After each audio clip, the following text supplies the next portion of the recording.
Time now for Eyewitness News. Call 12 for action. It's happened to many of us. You take a look at your phone to see who's calling, and it says unavailable or out of area. And you paid extra for that caller ID, so why can't you see it? Problem solver Susan Hogan has the 411.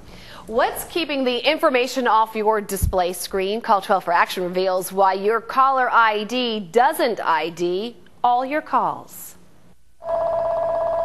When the phone rings at Robin Miller's house, she's not always in the mood to talk. It's just nice to know who's calling, see if you want to answer the phone. Robin pays for caller ID to tell her who's on the other end of the line. But she started noticing a lot of calls weren't ID'd at all. I just didn't realize how many came up, as out of area. That's really of concern, and I think would be quite surprising to people who pay $6 to $10 for caller ID every month. When a call comes up as private or restricted, that number's been purposely blocked or unlisted by a customer.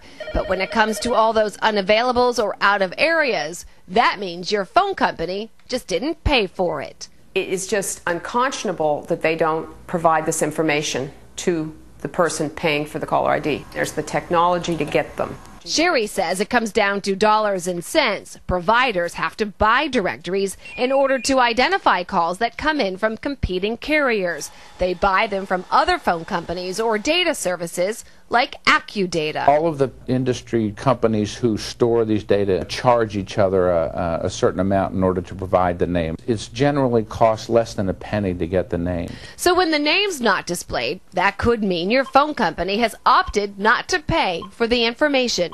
Even though it's a few pennies, when you aggregate it up, it's in the millions of dollars a month that they would be paying. Verizon says it's spending $75 million annually for name information, but the company admits to buy perfect access to all numbers would be prohibitively expensive.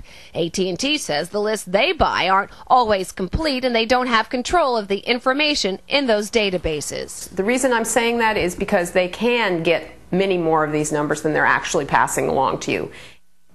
Now, phone companies we spoke with say they are selective in deciding which directories to purchase because some simply aren't up to date. They also point out there can be other reasons for mystery calls. For instance, certain corporate phone systems may come up as unknown.